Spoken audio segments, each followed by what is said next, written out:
Jajjira fuuldura keenya. Hafuura isaa qulqulluutiin wajjiniin ta'uudhaan cubbuu keenya nuuf dhiisuudhaaf jedhee dhaartuu mootummaa isaatiin gochuudhaaf oobdii isaa isa qulqullaaf sodaatamaa keessatti warra qalbii jijjiirannaa argatan godhee kan nu kaa'e. Maqaan isaa ol teessoo isaa aariyaan irratti guddaa kan galateeffamee fi kan kabajame nuuf haa ta'u.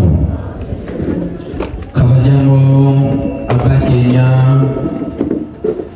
Qomoos Abbaa Phexros waa'ee amantiitiif waan gaarii hojjechuudhaan yeroo hundumaa mana qulqullummaa keessa kan jiraatan kabajamtoota abbootii lubootaa Waaqayyo isinii furtuu mootummaa samiitiif lafaa isinitti laatee agartuu ija kootti jedhee kan isin waame qulqulluu Isxifaanosii duukaa bu'uudhaan mana qulqullummaa keessatti waan gaarii hojjechuudhaaf sagalee Waaqayyoo barsiisuudhaaf gaarummaadhaaf jaalalaan mana Waaqayyoo keessa kan deddeebitan obboloonni diyaaqonoonni sagalee Waaqayyoo jaallatuun Waaqayyoon kan faarfattan obboloowwan faarfattootaa Waaqayyoo bara dheeraa isiniif laatee umurii kabajaa argachuudhaan mana qulqullummaa keessatti rifeensa ulfinaa kan uffattan abbootii farmooliin abaaboo gannataa kellaa mana qulqullummaas kan taatan dargaggoonni shamarran eenyullee akka isaan kana yoo ta'e malee mootummaa koo keessa gahee hin qabu jechuudhaan gooftaan keenya Yesuus Kiristoos maqaa keessaniin kan nu barsiise daa'imman bakkee fagootis ta'ee dhiyoodhaa waamicha Waaqayyootiin iddoo kana kan dhuftan hundumtuu nagaa galata Waaqayyoo akka mooltanii akka miliyoona geessanii akkan turtanii galateeffamuu nama Waaqa keenyaa galanni immoo gatii ba'aniif isin isaaf laannu kan ta'e maqaan Waaqayyo keenyaa guddaa bara baraan kan galateeffameef kan kabajame nuuf haa ta'u. Yeroo maqaa Waaqayyo waamu akka isheen irraanfanneef laphee hunda keenya ijoollee ta'aa iddoo gubbaatti kan barreeffamte ati qulqulloota kabajamtuu giiftiin keenya durroo Maariyaam ibidda waaqummaa suraafeloonni baatan sodaatan gadameessa ishee keessatti kan baatte kirubeelonni sodaadhaan kan duratti waamman gadameessa isheetti kan simatte ati qulqulloota maqaan ishee guddaa kan galateeffameef sagalummaan kan jiru cubbuu Addaamiin balleessuudhaaf ilmaan Addaamiin gara jireenyaatti deebisuudhaaf sanyii Addaamiin kan taate qulqulleettii giiftii keenya durroo Maariyaam irraa namummaa kan fudhatte addunyaa kana irratti namummaadhaan kan deddeebi'e humna waaqummaa isaatiin immoo ajaa'iba isaa raawwachaa kan ture gooftaa keenya fayyisaa keenya Yesuus Kiristoostu sagalee kana dubbate. Kan inni itti dubbate ammoo barattoota 12 warra kansaa godhee akka raajaan Ermiyaas jalqaba dubbatee ture sanatti ofii isaatiif hojii isaatiif addaan baafatee of duukaa fuudhee warra isaan barsiisaa turetti dubbate. Sababni inni dubbii kana dubbateef ammoo sababii dubartittii cubbamtu sanyii warra Kana'aan jedhamtee beekamtu tokkoofidha. Barri kun dubbiin kun dubbatame Yesuus Kiristoos ilma Waaqayyoo samiirraa gadi bu'ee durbarraa dhalate bara 33 keessa yerootti hojiin fayyisuu barsiisuu isaatii lafa kanarrattidha. Gara mootummaa Waaqayyootti nama waamuu isaatiidha raawwachuudhaaf yommuu ka'e dubartittiin sanyii warra Kana'aan taate tokko gara Kiristoos dhaqxee jedha. Sababni dubartittiin kun gara isaa dhaqxeefis sababa qaba. Bara sana keessa namoonni addunyaa kanarra jiraatan baay'een isaanii eenyummaa Kiristoosiin barumsa isaa isa inni ittiin warra lubbuun isaanii dhukkubfate warra karaarraa kaatan gara karaatti deebisuudhaaf warra waa'ee mootummaa Waaqayyoo irraanfatan laphee isaanii deebisuudhaaf barumsa mootummaa Waaqayyoodhaa nama geessisuu gaafa inni barsiisu barumsa isaa dhaggeeffachuudhaaf gara isaa yommuu deeman isaan kaan immoo Gooftaan keenya fayyisaan keenya Yesuus Kiristoos ajaa'iba saadhaanii dhukkubfattoota fooniidhaa gaafa lamxii isaanii irraa isaan qulqulleessu. Warra miilli isaanii socho'uu dide miilla isaanii gaafa ni diriirsu. Dhukkuba garaa garaatiin gaafa isaan qabaman kan inni isaan fayyisu. Ajaa'iba hojjechuu isaa arganii gara isaa dhaqu. Isaan kaan immoo gooftichi kunoo warra beela'an quubsuudhaaf warri waan nyaatanii bulan hin qabne gara isaatti gaafa dhiyaatan innoo buddeena lama eebbisee gabaa baay'ee nyaachisuu kan danda'u qurxummii muraasas eebbisee gabaa baay'ee nyaachisuu kan danda'u innoo kunoo nyaachisaa fooniiti fooniif lubbuu al takkaatti quubsee eebuu baasaa gara isaa yoo dhannee beela'uun nurra hin jiraatu dadhabnee nyaachuun nurraa bu'a jechuudhaan baay'een isaanii Kiristoos hin duukaa deemaa turani. Sababni isaa barumsa isaa keessaa gaafa ilaalan lubbuun kan itti deebi'u ba'u ajaa'iba hojjechuu isaarraa gaafa ilaalan dhukkubfattoonni harka isaatti gaafa fayyan isaan kaan immoo isa duukaa deemnan dadhabanii nyaachuun hin jiru jedhanii gara isaatti dhiyaatu ture. Waaqayyo nu gargaaruun jaalala isaa nuuf haa ta'u. Isa duukaa deemnaan dadhabbiin hin jiru osoo ittiin dadhabamin quufama jedhanii duukaa isaa deemu turani. Yeroo kana dubartittiin lammii warra kanaa taate tokko yeroo baay'ee rakkinni mana ishee keessa jira. Rakkinni mana ishee keessa jiru kunis isheen eessaan akka inni iseetti dhufe kan hin beekne. Rakkinni koo kallattii kanaan jettee takkaa yaadnee kan isheen hin beekne rakkina baadhattee mana ishee keessa jirti. Rakkinni ishee kunis daa'ima durbaa tokko qabdi.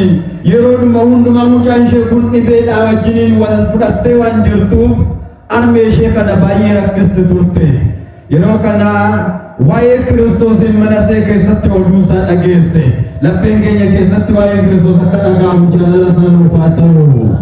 Mana ishee keessa teessee Ayhuudonni waa'ee isaa kan guunguman, eenyummaa isaa kan guunguman, waa'ee isaa bartoonni gargaartonni 72 kan dubbachaa jiran, waa'ee fayyisuu isaatii, waa'ee qulleessuu isaatii, waa'ee dubbatee dhageessisuu isaatii, hafuura hamaa namarraa hiikuu isaatii mana ishee keessa teessee dhageesse.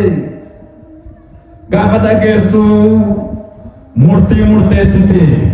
Mucaa koo kana fudhadhee yoonnaan gara isaa dhaqe.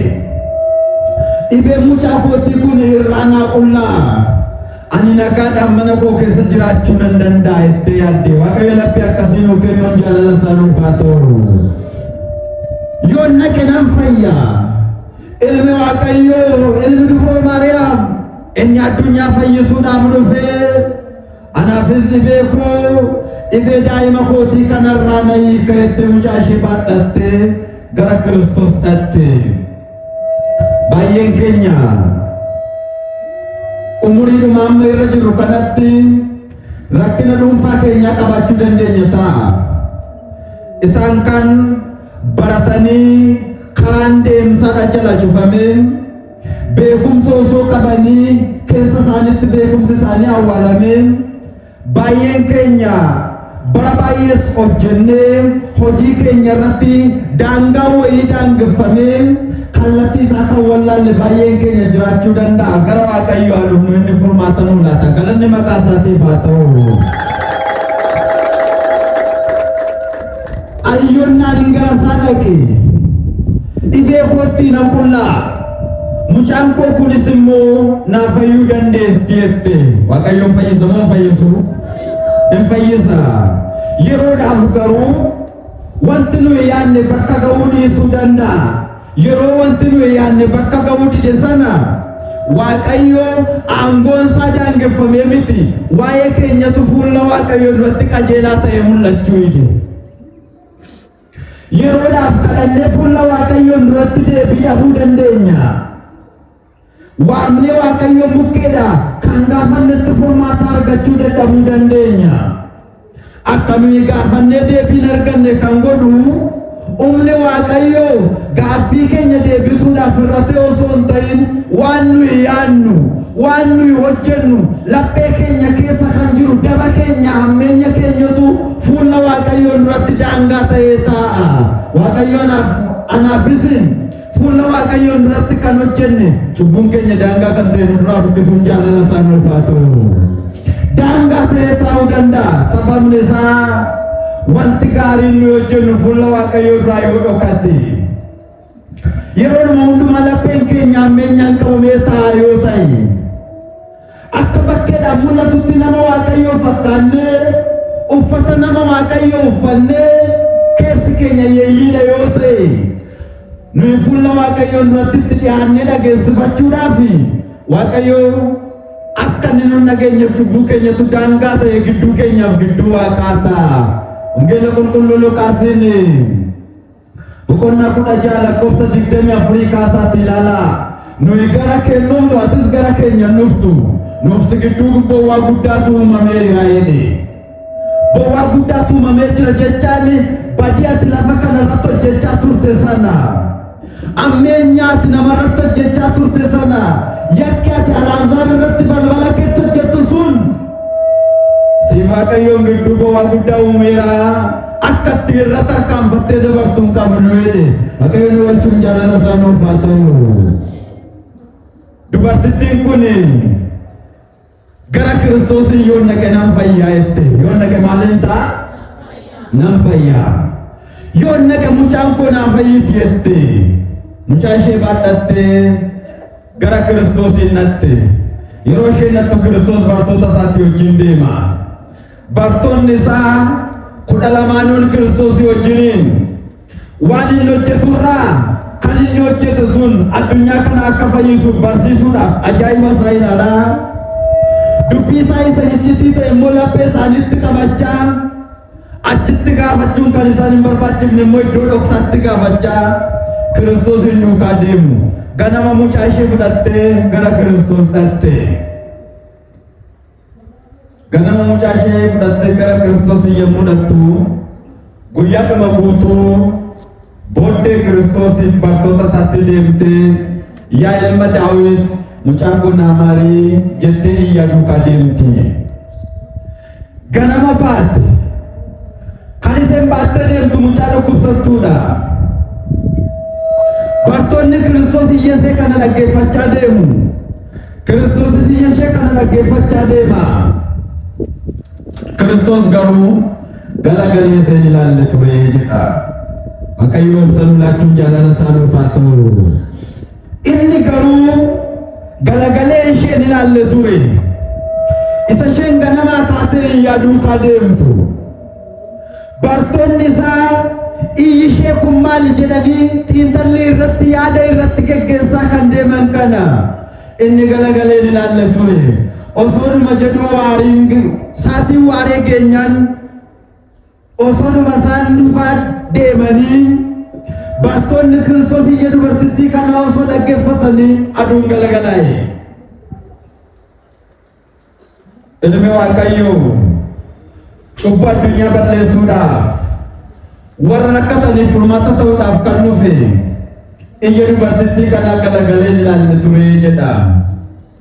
Maaliif galagalee na ilaaluu didee laataa jettee gadditee gara booddee isheetitti hin deebine. Akka gara booddeetti hin deebine Waaqayyo nu gargaaruun jaalala isaa nuuf haa ta'u. Ilaalaa gara maaltu si rakkise?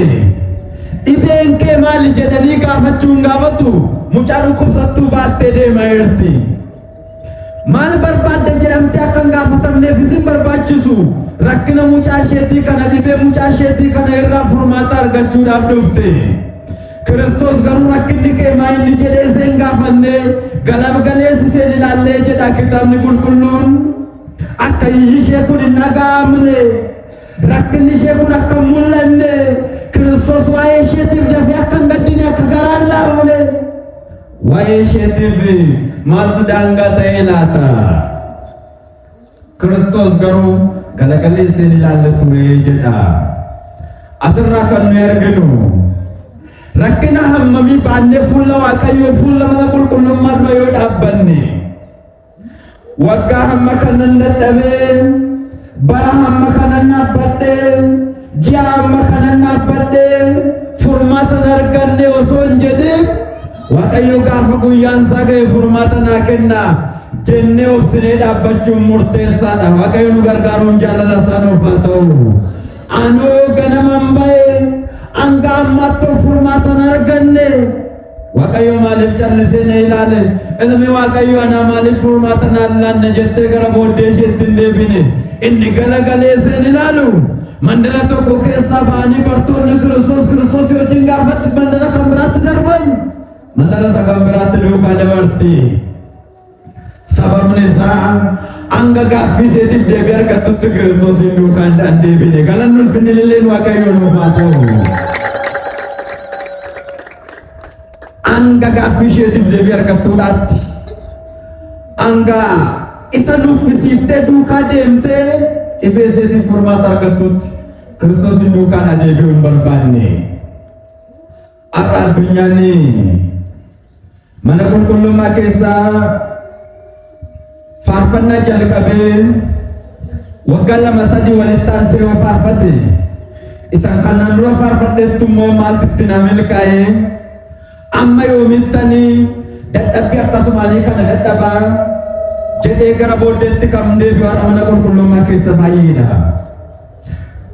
Yeroo baay'ee fooniif dhiiga Kiristoositti waggaa 4-5 walitti aansee ho'isee itti jiraatee anamma yoomittanii seera mana amantaa isa qabaan isaa nama rakkisu kana wajjin dhiphadha.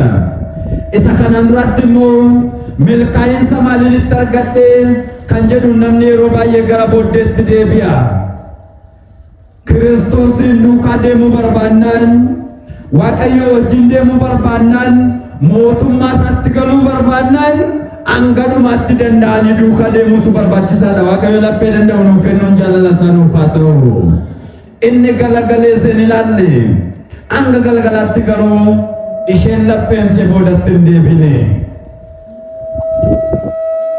Saseen amma galgalaatti deemtu kana barattoonni isaa ilaalanii garaan isaanii gaddeef lapheen isaanii gaddee jennaan yaa barsiisaa dubartittiin kun erga ganamaa kaatee si duukaa iyyaa deemaa jirti yoo waan isa iyyaatti raawwadhuuf gara mana seetitti haa galtu jedhanii bartoonni Kiristoos immoo Kiristoosiin gaaffii gaafataniif.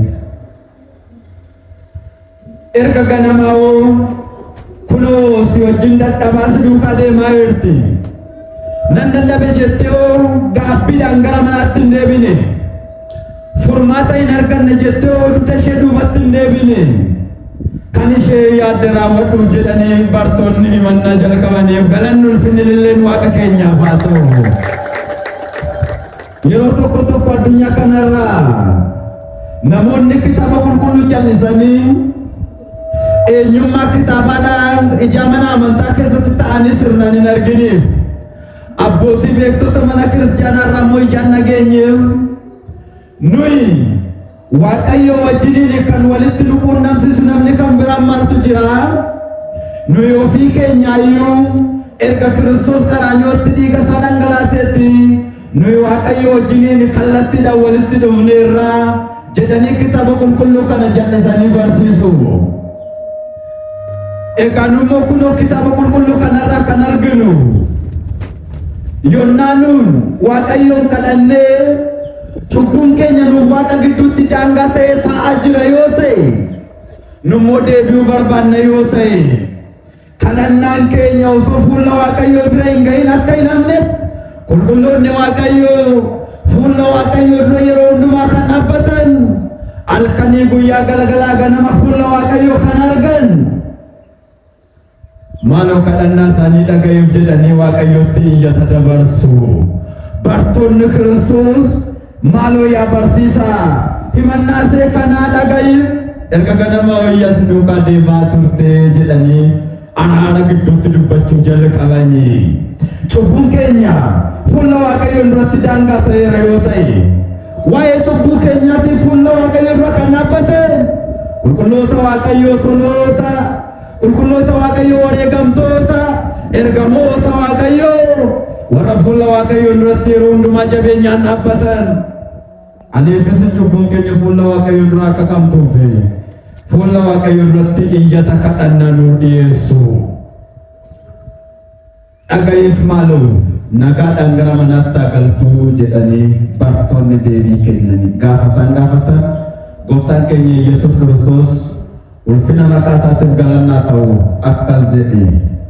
Ani warra mana Israa'elii karaarraa goranii badanii fan dhufe malee warra Kanaanii fan dhufe isinitti fakkaataa jedhee bartootatti deebii kenne. Asirraa gaafa dhaggeeffannu waa nutti dhaga'amuu danda'a. Kunoo aarsummaa gidduu galanii bartoonni jedha hojjette yooti akkamittiin immoo isaaniif hin dhumne Kana'aanotaaf kan jedhu immoo dubbatamaa jechi jedhu gaaffii namatti kaasuu danda'a ta'a. Egaa gaaffii yoo nutti ta'e illee deebiin xumuratti Kiristoos dubartittii kanaaf kenne kaayyoo barattoota sanaa ni mirkaneessa. Karaa kan biraa immoo ani warra Kanaaniif kana dhufe isinitti hin fakkaatin kan inni jedheef sababa qaba. Sababni kun kitaaba qulqulluu irratti barreeffamee hin jiru yoonnaa ta'e illee akka barumsa mana kiristaanaatti akkas jedha. Waa'ee Kana'aanummaadha kitaaba qulqulluurraa wangeela qulqulluu Maatewos boqonnaa 15:24 irraa Kana'aanummaa jecha jettu hiikni isaa yoo dhibellee kitaaba seera uumamaa boqonnaa 9:18 akkasumas immoo boqonnaa 10:6 akkas jedha. Uumama 9:18 irratti ilmaanni Nohi warri bishaan badiisaa irraa hafanii markabicha keessa turan sun Seem, Kaam, Yaafet jedhamanii maqaan isaanii beekama ture jedha. Boqonnaa 10:6 irraa maal jedha? Ilmaanni Kaam warri akaakayyuu Nohidha eenyuun jedhamanii waamamu? Fuut, Misraayim, Kuush, Kana'aan jedhamanii waamamuudha. Ijoolleen afur akaakayyuu Nohii kan ta'an ijoollee Kaamtu nama afurtu jiru. Uumama boqonnaa 10:6 irraa. Warra 6 irraa an dubbadhe kanarraa immoo gaafa laaltan Kana'aan kun immoo mucaa afuraffaati. Waa'ee Kana'aanummaa kanaadha kitaaba qulqulluu keessaa bakka itti baastanii ilaaluu yoo barbaaddan Nohii kan ittiin jennu nama Waaqayyoo kan ta'e iddoo dhaaba wayiniidhaa waan qabuuf guyyaa tokko daadhii wayinii dhugee machaa'ee mana isaa keessa ol seenee rafe. Gaafa rafuus qullaasaati. Nohii qullaasaa waan inni rafeef ijoollee isaa keessaa Kaam inni jedhamu dhaqee abbaa isaa ilaallaan yeroo inni argu abbaan isaa qullaa ciisa ture.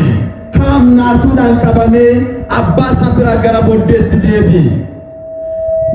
Duddaan deebi'ee akka naasuutiin mana sana keessaa ba'eedhaatti obboloowwan isaa Seemiif Yaafetiin waan abbaan keenya qullaa isaa buuseera, machaa'ee ugateera, ani lammaffaa deebi'ee fuula isaa naqu deemaa dhaqaatti uffata tuuwisaa jedhee obbolaa isaa erge. Seemiif Yaafet lama ta'anii uffata fuudhanii qullaa abbaa isaanii akka nagarreetti dugdaan deemanii dhaqanii qullaa abbaa isaanii dhoksan. Nohii hirriba keessaa ka'e. Gaafa hirriba keessaa ka'u ijoollee isaa Seem, Kaam, Yaafetin dhiisee Kana'aan garba garbootaa ta'ee bara baraan haa jiraatu jedhee abaarsa dabarseedha. Kana'aaniin maal tabaarsise kan jedhutu kitaaba qulqulluu keessatti hin barreeffamne. Kan Kana'aaniin abaarsise maaloodha? Yeroo abbaa isaa Kaamii wajjin hin deemu Kana'aan ijoollee dhumaa waan ta'eef abbaa isaatu Kana'aaniin mucaa waggaa 3 harka qabatee dhaqee qullaa abbaa isaatti ilaale. Yeroo Kaam gaddee qullaa abbaa isaa dhoksuudhaaf jedhu daa'ima waan ta'eef Kana'aan immoo qullaa kakayyuu isaatitti kolfe. Kolfa sanarraan kan ka'e laphee isaatti dhaga'amnaan Nohi waa'ee Kana'aaniin gaafa kaasu garba garbootaa ta'e haa jiraatu. Wanti inni dubbatu fuula Waaqayyoon duratti dhaga'amini sanyii abaaramaa ta'e Kana'aan haa jiraatu jedhee Nohi abaarsa dabarse. Wanti Kana'aan dubbate sanyiin Kana'aan kan isaan dubbatan fuula Waaqayyoon duratti jaallatamin jedhee Kana'aaniin kaama baare. Abaarsa Kana'aan irra jiru kanatu dubartittii sanyii Kana'aan kanarra jira. Dubartittiin kun mucaa ishee dhukkubsannaan fuula Kiristoosiin dura dhattee Kiristoosiin mucaa konaa fayyisi jettee gaafa isheen gaafattu abaarsa sanyii isaanii isa kan Nohi kaleessaatu isheerra jira waan ta'eef kadhannaan ishee fuula Yesuusiin duratti dhaga'amuu. Yeroo kana bartoonni yaa Gooftaa kadhannaa dubartittii kanaa dhaga'i maaloo gammaddee gara manaatti agartu. Erga ganama wayii yaasi duukaa deemaa jirti jedhanii gaafatan. Yeroo kana Gooftaan bartoota isaatiin ani warra Kana'aaniif hin dhumne erga inni jedheen booda jecha irra deebii lammaffaa deebisee buddeena ijoollotaa sarooraataaf laachuun hin barbaachisu jedhee gaafa inni isheetti dubbatu fuula isaa dura jilbeenfattee eeyyee yaa Gooftaa jechi kee sirriidha ani dhuguman sareedha garuu saroonni immoo hambaa maaddii Gooftaa isaanii irratti isa harca'u lafaan funaannataniire jettee deebii kennatte. Waaqayyoo warra garaan isaanii gaddetti dhiyoodha. Wangeela qulqulluu Maatewos boqonnaa 5 lakkoofsa 4 dubbaatti akkas jedha warri garaan isaanii gadde haa gammadan mootummaan Waaqayyoo kan isaaniiti.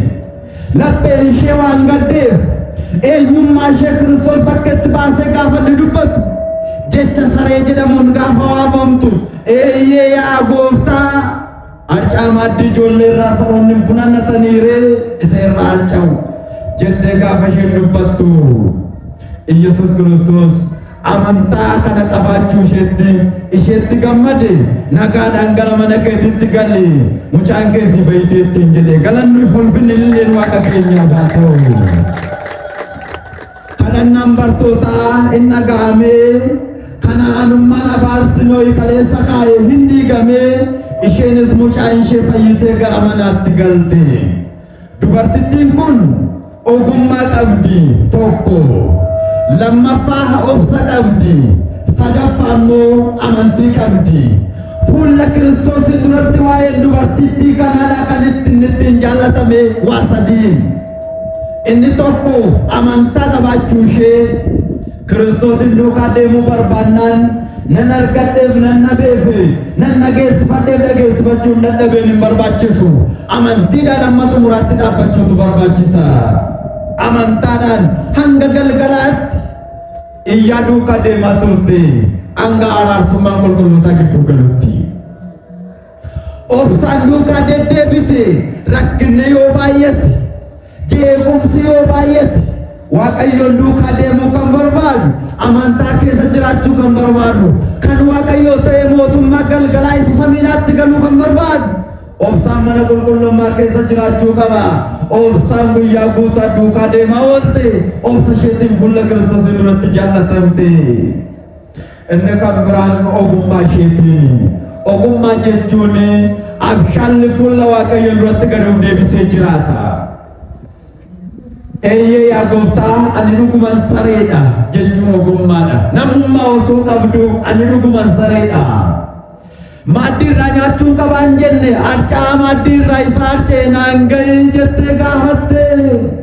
Warra Waaqayyoodhaaf addaan baafaman sanyii ijoollee Yaaqoob warra ta'an abaarsi warra irra hin jirreef yoonna ajaa'iba gurguddaa raawwatta ta'e isa isaanii raawwatte irraa kan hafe caafii ajaa'iba keetii naan ga'e jechaaseeti.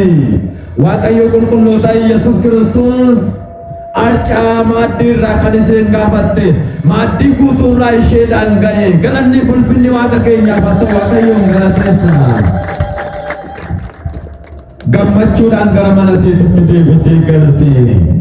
Yoonna hanga dhumaatti jabaannee dhaabbanne gammachuudhaan galla.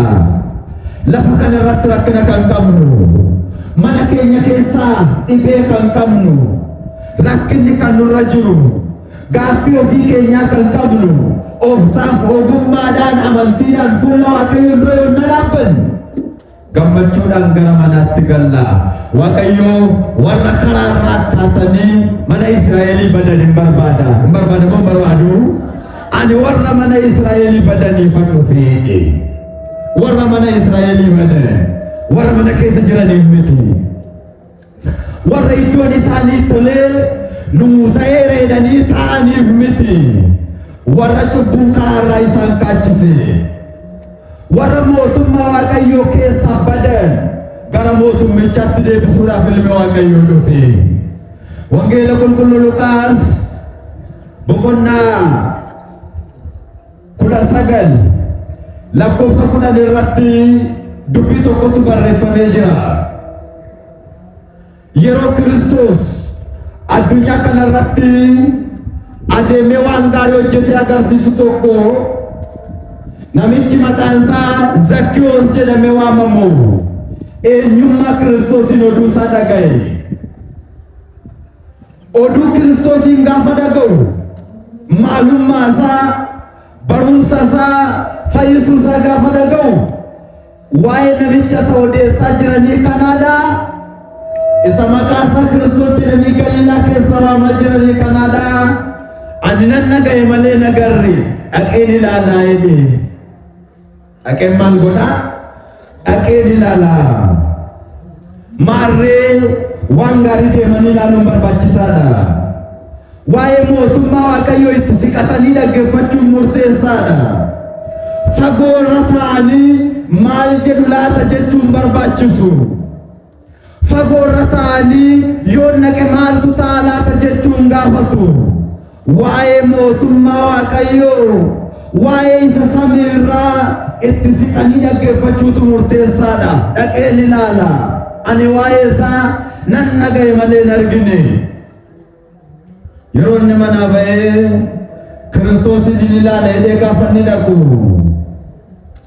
warri Kiristoosin ilaaluu barbaadan gareen isaa baay'ee waan ta'aniif sabni baay'een achitti baay'ateera. Kanaaf Kiristoosin arguu hin dandeenye ture. Yeroos akka namummaatti hojjaan isaa baay'ee gabaabaa waan tureef sabni baay'een iddoo sanatti argamanii waan jiraniif Kiristoosin arguudhaaf hin dandeenye ture. Kanaaf maal murteessee balas irra ba'ee ilaalaa jedhe. Waaqayyoon arguudhaaf abshaalummaa ogummaa qabaachuun murteessaadha. Akkaataatti arguu hin danda'amu. Daandii ittiin isa ilaalanii mul'ifachuu hin danda'amu. Akkamittiin nan arga saba kana gidduudha? Ayhuudota warra isa irratti ka'uudhaaf deemanii haala mijeessaa jiran. Hangafoota lubootaa warra boonisa fannisuudhaaf ragaa itti funaanuudhaaf ilaaluu dhufan kana gidduudha. Garee saaduqootaa barreessitoota seeraadhaa isa irratti seera funaanuudhaaf warra dhiyaatan kana gidduudha. Eessaan inni isaa arguu danda'a jedhe mala gaafa malu bala sirra ol ba'e. Kitaaba kanarraa gaafa dubbiftamu kaa arguu jedha. Arguu jenneennaan hiika dubbii kitaaba qulqulluu isa kan mana kiristaana keenyaatti wajjin waliin fudhatu waan ta'eef balas malee arguu miti. Kanaaf balas irra ol ba'ee Kiristoosin ilaaluu gaafa inni jalqabu Iyyasuus Kiristoos yeroo dhuma sana yaa Zakkiyoos gadi bu'i arrasii wajjin mana kee dhaqaa jedhe. Waaqayyo gara keenya dhufuun jaalala isaa nuuf haa ta'u. Gara isaatti dhaqeen isa laala kan inni jedhee yaade. Ani isa arguu hin danda'u. Namoonni baay'een na dursanii achitti argamaniiru jedhee kan inni dubbate. Osoo inni muka balasirra ba'ee isa laaluudhaaf dhiphachaa jiru saba baay'ee gidduudha. Kiristoos dafee isa argeennaan yaa Zakkiyoos gadi bu'i. Mukarratti ol baatee gadaa isa laaluun gaafatu. Isa arguu barbaannaan lapheedhaan deebi'uudha malee, waa'ee mootummaa isaatti arguu barbaannaan lapheedhaan deebi'uudha malee, yaada qajeelaa qabaachuudha malee ganaa mukatti ol ba'uun gaafatu. Zakkewoos mukarra baheen ilaala jedhe osoo inni mukarra baheen Kiristoos isa arge lapheen keenya yoo deebi'e iddoo kaleessaatii yoo deebine ammeenya keenya kaleessaa keessaa yoo deebine qalbiin keenya yoo nu deebi'e waa'ee mootummaa Waaqayyootiif lapheen keenya banamaadha taanaan sa'aatii nuyi waa'ee isaa yaadnetti Waaqayyo gara keenya laaluun jaalala isaa nuuf haa ta'u. Yaa Zakkewoos gadi bu'i ani har'aan si wajjin mana keenya kaa'e. Yeroo inni mana keessan ol seenaa jedhee dubbatu warri cubbuu namaa lakkaa'an immoo achitti argamaniiru mana cubbamaa lakkaa'ee jedhanii guungummii jalqaban. Waaqayyo nuyi jaalala isaa nuuf haa ta'u. Waa'ee cubbuu namaa guungumuurraa waa'ee cubbuu ofii keenyaa guungumuutu gaariidha. Waa'ee cubbuu nama kan biraa herrega isaa baasuurraa kan koo karaa kamiin naa dhiifama kan jedhu yaaduutu gaariidha. Abalu maal hojjetee ka'ee faarfannaa faarfata? Eessaa dhufee lallaba? Akkamittiin mana kiristaanaa keessa dhaabata? Cubbuu akkasii qaba hoo kan jedhu cubbuu namaa safaruurraa kan ofii keenyaa yoo safarre gaariidha. Kan isaanii dhiisaniitu kan Zakkewoos isa muka balasirra ba'ee Kiristoosin arguu barbaadu kan isa Kiristoos jaallatee arransi wajjiniin mana kee dhaqa jedhee dubbatee sanaatu akkamittiin mana isaa dhaqa namichi kun cubbamaadha jedhaniitu waa'ee isaa herrega hojjetu turan Yihuudoonni, Saaduqoonni, Fariisonni. Gooftaan keenya Yesuus Kiristoos garuu kan jedhe kan hin dheebine isa waadaa galee gaarummaadhaan kan xumuru Zakkewoos wajjiniin gara mana isaatii dhaqee mana Zakkewoositti dhaqee ol seenee har'a mana kanaaf nagaan ta'eera jedhee sagalee gammachuu mana sanatti dhageessise. Zakkewoos wajjiniin taa'ee nyaachuu jalqabeedha. Galanni ulfinni Waaqa keenyaaf haa ta'u.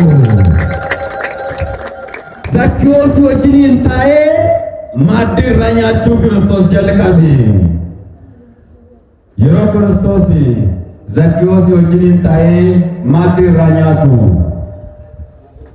eegdonni seeraa dhaqan. Maal? Inni kun ilma Waaqayyoo osoo ofiin jedhu samii irraan gadi bu'e osoo jedhu akkamittiitu nama cubbamaatti wajjiniin taa'ee nyaataa jedhanii guungummii jalqaban. Zakkewoos cubbuu isaa beekamoo beeku lapheensa akka inni deebi'es Kiristoos beeka. Nuyi cubbuu keenya beelleennaan waa'ee cubbuu keenyaatiif garaan keenya gaddeera taanaan Waaqayyoo isa nuyi cubbuudhaan karaarraa kaanne gara karaatti nu deebisuudhaaf gara addunyaa dhufe waan ta'eef cubbuu keenyaaf jedhee nu jibbu. Inni nu jaallachuun jaalala isaa nuuf haa ta'u. Akkamittiin wajjin taa'ee nyaataa jedhanii guungummii jalqabanii. Yeroo kana Zakkewoos sagalicha taa'ee dhaggeeffata sassaanaasa. Kiristoos akkas jedhe. Kunoo cubbamaatti wajjiniin taa'ee nyaata kan jedhuuf guungummiin maaliif baay'ata? Ilmi namaa isa bade barbaaduudhaaf dhufe. Isa maal ta'e barbaaduudhaaf dhufe? Isa bade barbaaduudhaaf dhufe. Ilmi namaa warra karaarraa kaatan warra badan barbaaduudhaaf dhufe. Akkamittiin itti cubbamaadhaa wajjiniin taa'ee nyaata kan jedhu guungummiin taa'ee. Inni warra badan barbaacha waan dhufeef taa'ee warra rakkina qaban cubbuun kan isaan hin rakkise barbaacha waan dhufeef Zakkewoos wajjiniin taa'ee nyaate. Yeroo kana Zakkewoos guungummii jaraa dhageenyaan lafa ka'e. Yaa Gooftaa, ani nama cubbamaadha. Hojiin koo kana fuudhuu ture. Egaa immoo kanan qabu hundumaayyuu hiyyeeyyiidhaan kenna. Kanan kaleessa baaseef darba kana fuudhe sanaaf immoo dachaadhaan hin kaffalaa jedhee Zakkewoos ilma Waaqayyoo Kiristoosiin gaafate. Ilmi Waaqayyoo Yesuus Kiristoos warra badan barbaaduudhaaf dhufe. Zakkewoosiin har'aa kaasee nagaan siif ta'eera jedheen cubbuu isaa kaleessaa isaa dhiise. Ani warra mana Israa'elii badan warra karaarraa kaataniifan dhufee gara karaatti isaan deebisuudhaaf gara mootummaa Waaqayyootti isaan waamuudhaaf dhufeera jedhee akka jajjira fuuldura keenya.